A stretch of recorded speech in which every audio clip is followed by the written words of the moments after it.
Cake ready হয়ে গেছে, দেখো কত সফট।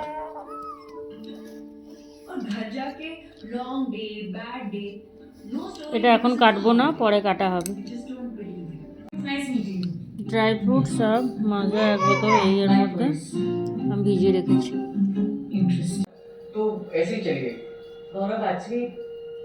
বানাচ্ছি চিনি আর জল দিয়ে ব্রাউন কালার চলে আসছে, ফুটাতে হবে। Caramel half cup 120 ml cup measurement, 4 cup ময়দা দেব।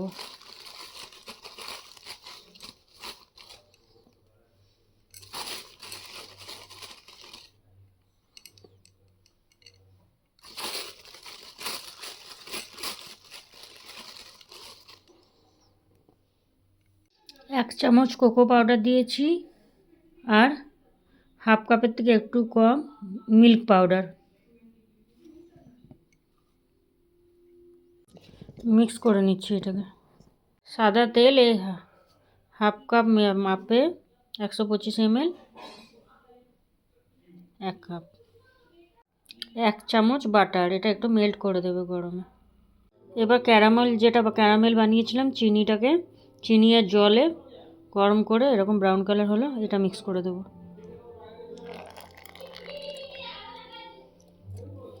আর এদিকে ড্রাই ফ্রুট যেগুলো করেছিলাম, কাজু কিশমিশ আছে, হলুদ কিশমিশ, কালো কিশমিশ, চেরি, টুটি ফুটি, ম্যাঙ্গো ফুটির মধ্যে ভিজিয়ে রেখেছিলাম, এটা পুরোটা দিয়ে দেবো। এবার মিক্স করব। এটা মিক্স করলাম, এবার কিছুটা দুধ দিয়ে ভালো করে মিক্স করে নেব। এবার দারচিনি, লং, এলাচ গরম করে এটাকে পেস্ট করেছি, গরম মশলা। ভ্যানিলা এসেন্স দিচ্ছি 1 চামচ মতো।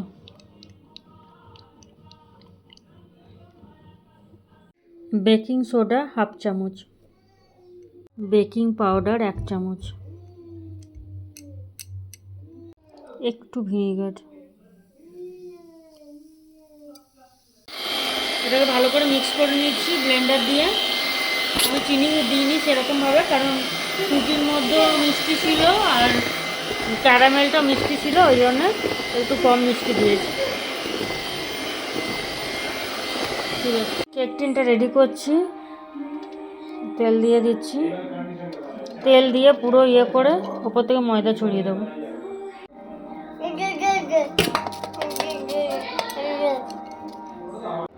ওপর থেকে গার্নিশিংয়ের জন্য এগুলো ড্রাই ফ্রুট নিয়ে নিয়েছি।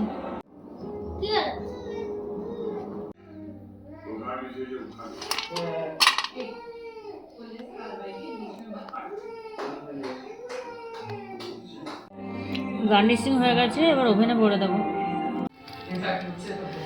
এখন 30 মিনিটসের জন্য দিয়েছি, দেখো না মোটামুটি 200 ডিগ্রিতে।